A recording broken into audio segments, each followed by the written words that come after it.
દિલ્હી આગ દુર્ઘટનામાં 21 મોત, 11 વિદેશી. હોટલ માલિકની ધરપકડ. ફ્લોરિસ્ટે હોટલમાં ફાયર એનઓસી વગર ચાલતો હતો ગોરખધંધો.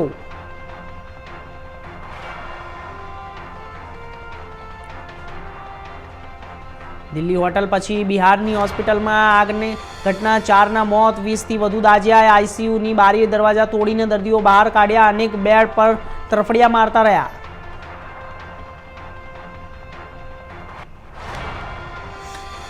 પાટણમાં એસી બ્લાસ્ટ બાદ મહિલા પોલીસકર્મી જીવતા બુજાયા. ફ્લેટના રૂમમાં શોર્ટ સર્કિટથી આગ ફેલાઈ. લોકલ આઈબીના હેડ કોન્સ્ટેબલ સુરેખા ચૌધરી સૂતા હતા ત્યારે ઘટના ઘટી.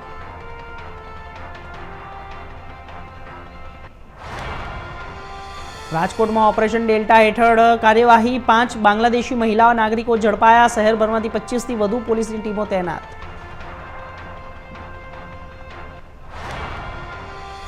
વડોદરાના મેયર વોર્ડ નંબર 5ની લીધી મુલાકાત. ચોમાસા પૂર્વે પ્રિમોન્સૂન કામગીરીની નિરીક્ષણ. મેયર ગીતા મકવાણા અને કમિશનર મેદાને ઉતર્યા. ડ્રેનેજ અને વરસાદી પાણીના નિકાલની સમીક્ષા.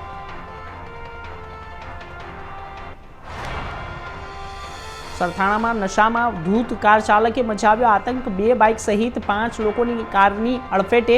કાર ચાલકને લોકોએ ઝડપી પાડી ધોલાઈ કરી. અકસ્માતમાં અનેક લોકો ગંભીર ઇજાગ્રસ્ત.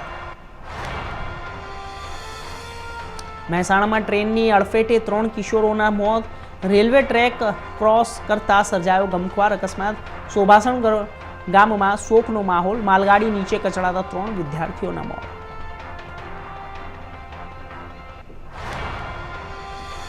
ભૂન પકડવા ગયેલા યુવકનું સારવાર દરમિયાન મોત. વારસિયા રોડ વિસ્તારમાં હુમલાની ઘટના. હત્યાના પ્રયાસનો ગુનો હવે હત્યામાં ફેરવાયો.